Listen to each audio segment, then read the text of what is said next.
ഇപ്പോൾ തൗഫീഖ് കോൺഗ്രസിൻ്റെ പ്രതിനിധിയായി ഇവിടെ പറഞ്ഞ കാര്യം ഇന്ന് പ്രതിപക്ഷ നേതാവും പറയുകയുണ്ടായി, ചരിത്രത്തിൽ ആദ്യത്തെ നടപടി എന്ന്. പക്ഷെ മാധ്യമപ്രവർത്തകരായ നമുക്കൊക്കെ അറിയാം, കോൺഗ്രസിൻ്റെ 2 MLA-മാരെ തന്നെ ഏതാണ്ട് സമാനമായ സാഹചര്യത്തിൽ കേസുകൾ ഉണ്ടായതിനെ തുടർന്ന് കോൺഗ്രസ് തന്നെ സസ്പെൻഡ് ചെയ്തിട്ടുണ്ട്. പക്ഷേ ആ സസ്പെൻഷൻ, അംഗത്വത്തിൽ നിന്നുള്ള ആ സസ്പെൻഷൻ നിലവിൽ വന്നു എങ്കിൽ പോലും അത് പിന്നീട് നിലനിൽക്കുന്നതായി കാണപ്പെട്ടില്ല. ആ 2 MLA-മാരും, അത് വിൻസെൻ്റ് MLA ആയാലും എൽദോസ് കുന്നപ്പള്ളി ആയാലും, വീണ്ടും MLA-മാരുടെ ദൗത്യം നിറവേറ്റിക്കൊണ്ട് തന്നെ മുന്നോട്ട് പോകുന്ന ഒരു കാഴ്ചയാണ് കണ്ടിട്ടുള്ളത്. ഇത് ചരിത്രത്തിലെ ആദ്യത്തെ നടപടിയാണ്, കോൺഗ്രസിൻ്റെ ഏറ്റവും വലിയ ഒരു നടപടിയാണ് ഒരു MLA-ക്കെതിരെ ഈ സാഹചര്യത്തിൽ എടുക്കാവുന്നത് എന്നൊരു വിശ്വാസം താങ്കൾക്കുണ്ടോ? താങ്കളുടെ നിരീക്ഷണം?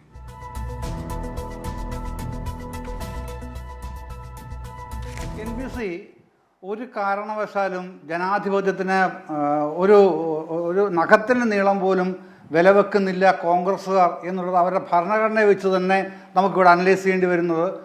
പിന്നെ ഞാനിപ്പോൾ അത് പറയുകയാണ്.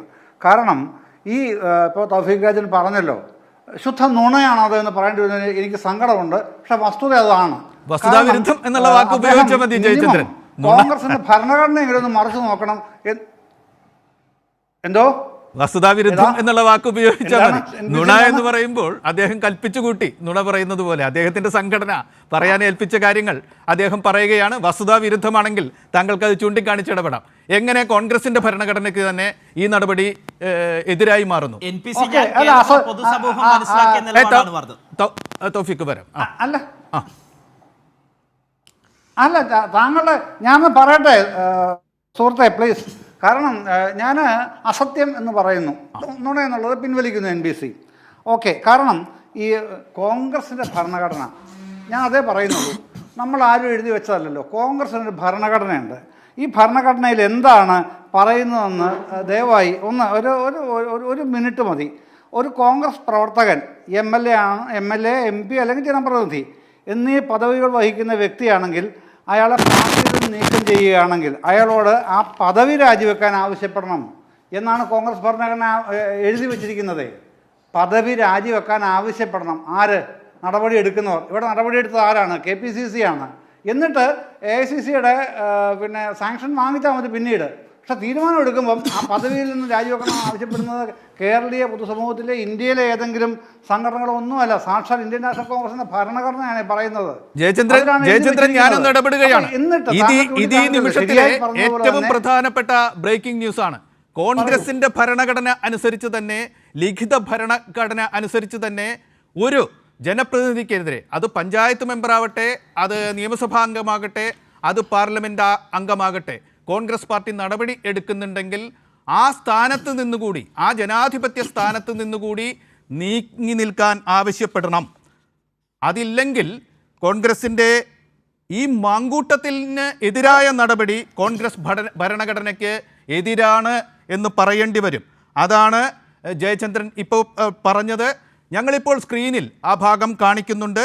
കോൺഗ്രസ് ഭരണഘടനയുടെ 51-ാം പേജിൽ ആണ് ആ പരാമർശം ഉള്ളത്.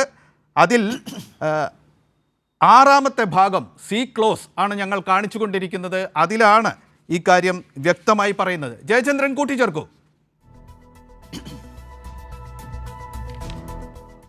അതെ, എന്ന് പറയുമ്പോൾ എന്താണ് നമ്മൾ കാണുന്നത്? എന്താണ് ഈ വിഷയത്തിൽ KPCC പ്രസിഡന്റ് രാവിലെ മാധ്യമങ്ങളെ കണ്ട് നടപടി അറിയിച്ച വിഷയത്തിൽ വസ്തുത എന്താണ്?